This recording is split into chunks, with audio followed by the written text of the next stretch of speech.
अक्सर हम करेले की सब्जी एक ही तरीके से बनाते हैं जिससे घर में जो बड़े होते हैं वो तो शौक से खा लेते हैं लेकिन बच्चे नहीं खाते। तो आज मैं आपके लिए करेले की सब्जी बनाने की बिल्कुल नई रेसिपी लेकर आई हूँ। तो चलिए अपनी मज़ेदार और ज़बरदस्त इस रेसिपी को बनाना शुरू करते हैं। बिस्मिल्लाहिर्रहमानिर्रहीम। अस्सलाम वालेकुम। उम्मीद है आप सब ठीक होंगे। तो इस इंतहाई मज़ेदार सी रेसिपी को बनाने के लिए सबसे पहले तो हमने यहाँ पर ले लेने हैं करेले। और करेले जो है ना, यहाँ पर मैंने तकरीबन 3 पाव लिए हैं। आधा किलो से थोड़ा सा ज़्यादा है।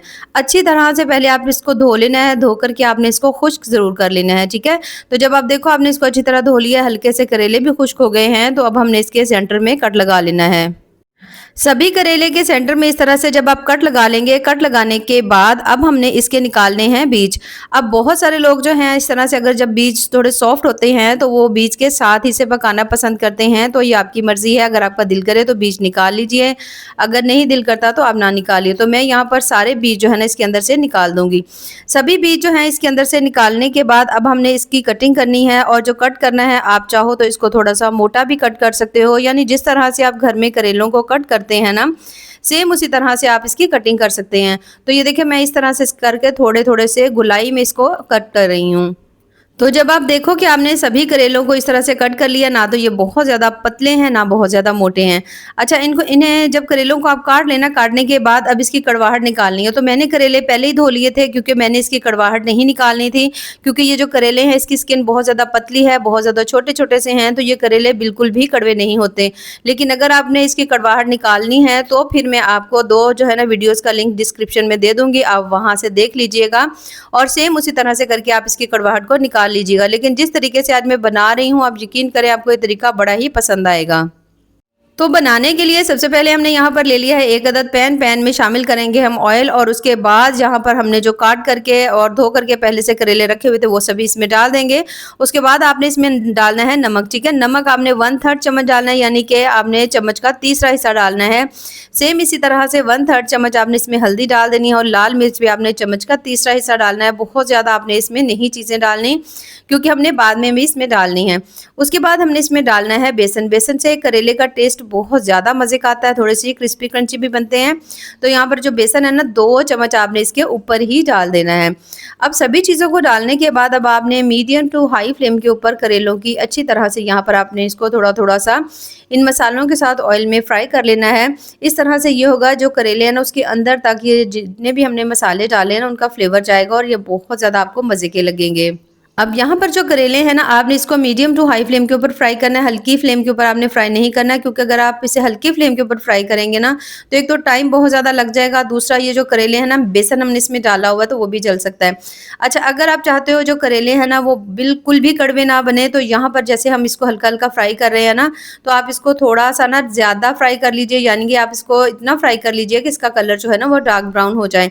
अगर आप हल्की कड़वाहट खाना पसंद करते हैं तो फिर आप इसको हल्का लाइट ब्राउन करिएगा, ताकि इसमें हल्की हल्की सी कड़वाहट रहे। अब यहाँ पर आप देख सकते हो इसका कलर जो है वो हल्का सा चेंज हो चुका है, नीचे मसाला भी ज़बरदस्त सा पक करके तैयार हो चुका है। तो इससे ज़्यादा हम इसे नहीं पकाएंगे, क्योंकि इसका जो कलर है ना फिर ज़्यादा ब्राउन हो जाएगा।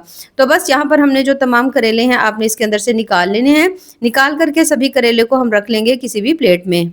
अब यहाँ पर जब आप करेले निकाल रहे हो ना, करेले निकालने के बाद यहाँ पर आपको पैन में जो मसाला नज़र आ रहा है ना, आपने ये भी चम्मच की मदद से अच्छी तरह से इसके अंदर से निकाल लेना है, क्योंकि तकरीबन सारा फ्लेवर इसी मसाले में, तो ये मसाला आपने अच्छी तरह निकाल लेना है। उसके बाद वापस से हमने वही पैन ले लेना है, उसके अंदर थोड़ा सा ऑयल डालेंगे। 2 अदद मीडियम साइज़ के मैंने यहाँ पर ले लिए हैं प्याज।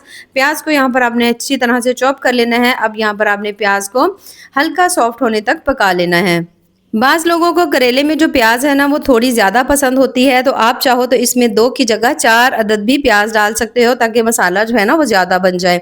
तो बस यहाँ पर हमने प्याज को हल्का हल्का सा सॉफ्ट कर लिया है। उसके बाद हम इसमें डाल देंगे 1 चम्मच फ्रेश कुटा हुआ अदरक लहसुन का पेस्ट शामिल करने के बाद दोबारा से कुछ देर के लिए भूनेंगे। तो जैसे आप देखो कि इसके अंदर से ज़बरदस्त सी अदरक लहसुन की जो खुशबू है ना वो आना शुरू हो चुकी है। तो अब हम इसमें डाल देंगे सब्ज़ मिर्चें, ठीक है। सब्ज़ मिर्चें आप अपने हिसाब से भी डाल सकते हो। मैंने यहाँ पर 5 से 6 अदद बिल्कुल बारीक कट करके ले ली हैं। अगर ज़्यादा डालनी हो तो आप ज़्यादा भी डाल सकते हैं। उसके बाद आपने सब्ज़ मिर्चों को डाल करके भी कुछ देर के लिए हल्का सा फ्राई कर लेना है, ताकि ये भी अच्छी तरह से सॉफ्ट हो जाए। इन सभी चीज़ों को पकाने के बाद अब हमने इसमें शामिल करने हैं 2 अदद टमाटर, और आपने टमाटर नहीं डालने हैं बल्कि आपने उसका पेस्ट बना लेना है। अब 2 अदद टमाटर का पेस्ट बनाने के बाद आपने इस पेस्ट को इसके साथ थोड़ा-सा पकाना है, ठीक है? बहुत ज़्यादा ओवरकुक नहीं करना, ताकि इसमें टमाटर के हल्की-हल्की सी पानी की जो नमी है ना वो रहे, ताकि हम जो बाकी है ना मसाले वो ऐड कर सकें। तो बस यहाँ पर जो फ्लेम है थोड़ी-सी हल्की कर लीजिएगा और यहाँ पर हम शामिल करेंगे नमक, चम्मच का तीसरा हिस्सा यानी 1/3 चम्मच नमक है, इतनी ही हल्दी है, लाल मिर्च भी इसी हिसाब से है, क्योंकि हमने पहले भी थोड़ी-थोड़ी डाली हुई थी, तो इसलिए हम बहुत ज़्यादा इसमें जो है ना मसाले ऐड नहीं करेंगे। अच्छा, बेसिक मसालों को ऐड करने के बाद अब आपने दोबारा से सभी चीज़ों को अच्छी तरह भून लेना है, जब तक कि जो मिर्ची है उनका कच्चापन जो है वो ख़त्म नहीं हो जाता। अब यहाँ पर आप चेक कर सकते हो मसाला मैंने बहुत अच्छी तरह से भून लिया है, ज़बरदस्त इसकी भुनाई जो है ना वो हो चुकी है। तो जब इस तरह मसाला भुन जाएगा तो अब आपने इसमें शामिल कर देने हैं करेले, जिनको हमने पहले से ही अच्छी तरह फ्राई करके रखा हुआ था। तो सभी करेले के उसके अंदर डालने के बाद अब आपने इनको कर लेना है अच्छी तरह से मिक्स, ठीक है? ये देखिए इस तरह से करके आपने सभी करेलों को अच्छी तरह मिक्स कर लेना है। जब आप देखो कि आपने तमाम को अच्छी तरह मिक्स कर लिया है, तो फिर यहाँ पर आपने इसको बहुत ज़्यादा देर नहीं पकाना। मिक्स करने के बाद आपने इसकी फ्लेम को कर देना है थोड़ा-सा हल्का, ठीक है? हल्का करने के बाद आपने इसके ऊपर ढक्कन लगा देना और 3 से 4 मिनट आपने इसे ऐसे ही छोड़ देना है, ताकि जो करेले हैं ना, वो थोड़े क्रिस्पी थे, वो हल्के से सॉफ्ट हो जाएँ। तो जब तक करेले हमारे ज़बरदस्त से तैयार होते हैं, तो इसके लिए यहाँ पर हम जो चीज़ बनाएँगे ना, इससे करेले की कड़वाहट 100% ख़त्म हो जाएगी। तो आपने आधा कप दही ले लेना है, दही लेने के बाद आपने इसको अच्छी तरह बीट कर लेना है और उसके बाद आपने इसमें 2 चम्मच क्रीम डालनी है, ठीक है? अगर तो डब्बे वाली क्रीम नहीं हो तो आप फ्रेश क्रीम भी डाल सकते हो। 2 अदद आपने इसमें लेमन डाल देने हैं, ठीक है? लेमन डालने के बाद अब आपने इसमें शामिल करनी है चीनी। आपने चीनी 1 चम्मच डालनी है, अगर चीनी पसंद नहीं हो तो शक्कर डाल लीजिएगा 1 चम्मच, ठीक है?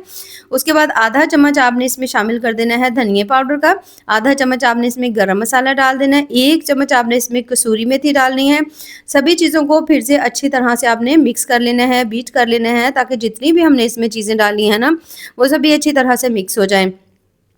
तो जब आप देखो कि आपने तमाम चीज़ों को मिक्स कर लिया और यहाँ पर आप देख सकते हो ज़बरदस्त सी ये जो दही वाली सॉस है बनकर के तैयार हो चुकी है। इससे जितनी भी करेले की कड़वाहट होगी ना, वो तमाम ख़त्म हो जाएगी। अब यहाँ पर मैंने जो रखे हुए थे करेले पकने के लिए, इसे भी पकते हुए 4 से 5 मिनट हो चुके हैं। हल्की फ्लेम के ऊपर हमने रखे थे, करेले बहुत अच्छी तरह से सॉफ्ट हो चुके हैं, नरम हो चुके हैं। तो एक दफ़ा आपने सभी को अच्छी तरह से मिक्स कर लेना है। जैसे ही आप तमाम को अच्छी तरह मिक्स कर लेंगे, तो उसके बाद अब हमने इसमें शामिल करनी है दही, जिसमें हमने सभी चीज़ों को डाल करके अच्छी तरह से बीट किया हुआ था। अब हमने इसमें दही डाल देना है, दही डालने के बाद अब आपने हल्की फ्लेम कर देनी है इसकी, ठीक है? हल्की फ्लेम करके आपने इसको अच्छी तरह मिक्स कर लेना है। जैसे आप देखो दही और सभी चीज़ें तमाम जो है ना मिक्स हो चुकी हैं आपस में, तो फिर आपने इसको कुछ देर के लिए ना रेस्ट पे ज़रूर रखना है। यहाँ पर जो हम करेले बनाएँगे ना, वो हल्की-सी लाइट ग्रेवी वाले बनाएँगे, यानी हल्के बिल्कुल खुश्क करेले नहीं बनाएँगे, जिसे हम सूखे से कहते हैं ना, वो नहीं बनाएँगे। हल्के-हल्के से सॉफ्ट होंगे, जिसका आपको बहुत मज़ा आएगा। तो यहाँ पर जैसे ही आप देखो आपने सभी चीज़ों को मिक्स कर लिया है ना, उसके बाद बहुत सारे लोगों को जो करेले हैं ना, उसके अंदर जो प्याज़ का क्रिस्प है ना, वो बहुत ज़्यादा पसंद होता है। तो मेरे घर में भी सभी को बहुत ज़्यादा पसंद है। 1 अदद प्याज़ मैंने इसमें डाल दिया है, 1 अदद टमाटर हम इसमें शामिल कर देंगे। मसाले हमने पहले से इसमें डाले हुए, तो मसाला डालने की ज़रूरत नहीं होगी, थोड़ा-सा सब्ज़ धनिया डाल देंगे और दोबारा से ढक्कन लगा देंगे। 5 मिनट आपने दोबारा छोड़ देना है, बिल्कुल हल्की दम वाली फ्लेम के ऊपर। और 5 मिनट के बाद एक दफ़ा आपने सभी चीज़ों को मिक्स कर लेना है और माशाल्लाह बहुत ही ज़्यादा टेस्टी, इंतहाई मज़ेदार, बिना कड़वाहट के जो करेले की सब्ज़ी है, यहाँ पर हमारी बन कर के तैयार हो चुकी है। तो जितनी भी मैंने आपको तमाम वीडियो में छोटी-छोटी सी करेले को के अंदर से जो कड़वाहट उसे ख़त्म करने के लिए टिप्स एंड ट्रिक्स बताई हैं, तो आप इसे कंप्लीट देख कर के बनाइएगा। आप यकीन करें आपकी ये रेसिपी बहुत ज़्यादा मज़े की बनेगी। अब यहाँ पर हम अपनी मज़ेदार सी सब्ज़ी को निकाल लेते हैं प्लेट में। अब यहाँ पर आप देख सकते हो माशाल्लाह हल्की सी इसमें ग्रेवी है, बहुत ज़्यादा नहीं। अगर आपको लगे कि इतनी सी ग्रेवी आपको नहीं पसंद, तो आप इसको बिल्कुल ड्राई भी कर सकते हैं, जैसे आपका दिल करे। लेकिन जो हमने सॉस इसमें डाली है ना दही वाली, उससे बहुत ज़्यादा कमाल का आपको टेस्ट मिलेगा। तो आप भी इस रेसिपी को सेम इसी तरह से ज़रूर ट्राई करिएगा और ट्राई करके हमें कमेंट्स में ज़रूर बताइएगा कि आपको हमारी आज की जो रेसिपी है वो कैसी लगी। तो ऐसे ही मज़ेदार, ज़बरदस्त और टेस्टफुल सी रेसिपीज़ के लिए चैनल का विज़िट ज़रूर करें। बाकी दुआओं में याद रखिए। अल्लाह हाफ़िज़।